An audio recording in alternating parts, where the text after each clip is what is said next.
ఈ ఇన్ఫర్మేషన్ తెలుసుకోకుండా చాలా మంది రాంగ్ పర్సెప్షన్ కానీ చాలా మంది అబ్జర్వ్ చేస్తూ ఉన్నాను. సో రియాలిటీ తెలుసుకోండి. సింపుల్గా ఏంటి అంటే నాకు సాలరీ ఇవ్వట్లేదు. సో బ్యాక్ డోర్ గురించి I'm talking about back door jobs కానివ్వండి.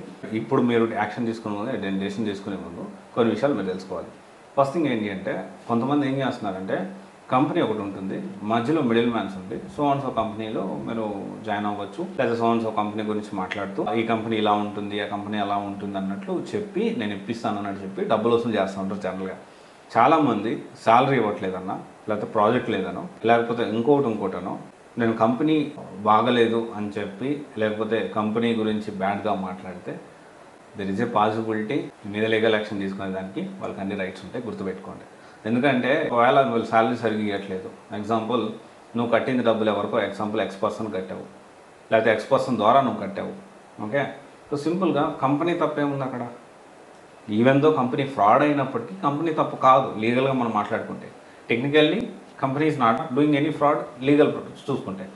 యాక్చువల్లీ మేబీ ఫ్రాడ్ చేస్తున్నారేమో, బట్ లీగల్గా టెక్నికల్గా అది ఆ వర్డ్ మనం యూజ్ చేయలేము. అంటే వాళ్ళ ఇంటర్నల్లో మాకు రెవెన్యూ రాలేదు, క్లయింట్ నుంచి మెల్లగా మాకు మనీ వస్తూ ఉంది, సో దానికి కొంచెం వెయిట్ చేయాలి, మా పరిస్థితిని బట్టి మేము కూడా ఇవ్వాలి కదా అని చెప్పి దే హ్యావ్ ఎవ్రీ రైట్. వాళ్ళ పరిస్థితిని బట్టి వాళ్ళు చెప్పుకునేదానికి ఆస్కారం ఉంది. కానీ ఇక్కడ ఏంటి అంటే ఈ విషయం మనం తెలుసుకోవాలి. శాలరీ రావట్లేదు, ఇది ఒక పాయింట్. మనకి ఆర్డేకి శాలరీ రావట్లేదు, లేదా 3 నెలలకు ఒకసారి వస్తుందో 6 నెలలకు ఒకసారి వస్తుందో మనం చెప్పలేం. Maybe they are planning very బిగ్గా, వాళ్ళు మోసం చేయడానికి రెడీ అవుతున్నారేమో. అంటిల్ అన్లెస్ వాళ్ళు మీకు మేము ఇవ్వలేము అని బోర్డు తిప్పేసిన దాకా మనం ఎలాంటి లీగల్ యాక్షన్ తీసుకోవడానికి అవకాశం లేదు. First point. ఎందుకంటే టెక్నికల్లీ మనం మాట్లాడుకున్నాం.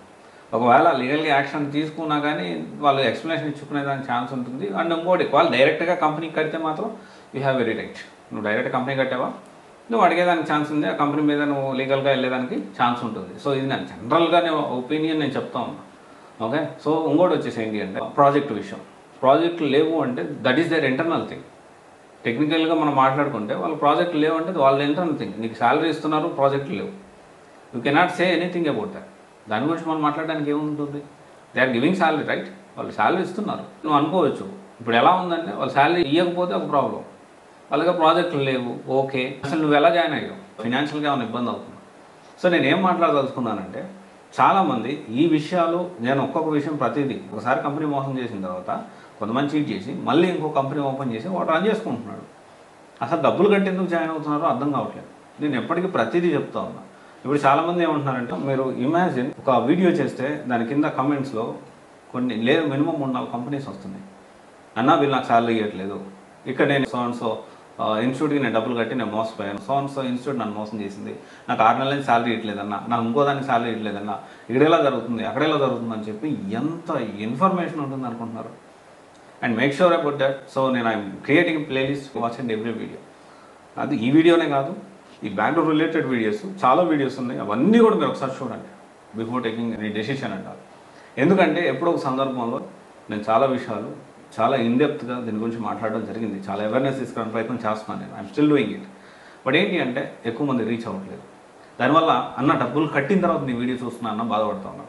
సో మ్యాక్సిమం నేను ఎప్పుడు కూడా వీడియోస్ రీచ్ పంచండి, షేర్ చేయండి, లైక్ చేయండి నేను అనట్లేదు. ఇప్పుడు కూడా నేనేమంటున్నా, మీకు ఎవరన్నా ఈ విషయంలో చూసుకుంటే ఆ ప్లేలిస్ట్ అనేది క్రియేట్ చేపిస్తాను, ఆ మొత్తం చూడండి. ఏదో ఒక సందర్భంలో మీకు చాలా యూస్ఫుల్ ఇన్ఫర్మేషన్ ఉంటుంది, గుర్తుపెట్టుకోండి. సో నేను ఇప్పుడు ఇంకా ఇన్డెప్త్గా నేను మాట్లాడట్లేదు. నేను అది ఎందుకు ఆ వీడియోస్ చూడమంటున్నాను అనేది మీరు చూడొచ్చు, కమెంట్స్ కూడా ఒకసారి చెక్ చేసుకోవచ్చు. అండ్ చాలామంది దాని గురించి కమెంట్స్ కూడా చేయడం జరిగింది చాలా వాటి గురించి. సో ఒకసారి క్రాస్ వెరిఫై చేసుకోండి. ఓకే, సో నేను అదే చెప్తా ఉన్నా, ఈ శాలరీ ఇవ్వట్లేదు, ప్రాజెక్ట్ లేదు, ఈ సిల్లీ రీజన్స్ తోటి మనం లీగల్గా యాక్షన్ తీసుకోవచ్చు అని చాలామంది అడుగుతూ ఉన్నారు. That is there internal thing. So అది ఎంతవరకు కరెక్ట్ అనేది మీరు కూడా ఒకసారి పిఎస్లో మాట్లాడి, లేకపోతే మీ లాయర్ కానీ ఏమన్నా హైర్ చేసుకొని మాట్లాడితే దాని బెటర్గా ఉంటుంది. అండ్ ఇంకోటి వచ్చేసి ఏంటి అంటే, మీకు ఒకవేళ ఇలాంటి డౌట్ ఏమైనా ఉందంటే ఫస్ట్ వాళ్ళతో మాట్లాడి మీ డబ్బులు మీరు వెనక్కి ఇప్పించుకునే ప్రయత్నం చేయండి కుదిరితే.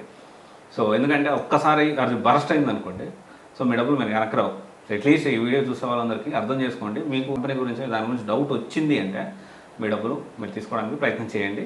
సో దట్ ఏంటి అంటే ఈ బరస్ట్ అయినప్పుడు వెనక రావు, రికవరీ వచ్చినా కానీ మన దగ్గరికి వచ్చేసే ఎంతవరకు వస్తుంది ఏంటి అనేది చెప్పలేం. కాబట్టి ఒకసారి చూడండి. ఓకేనా?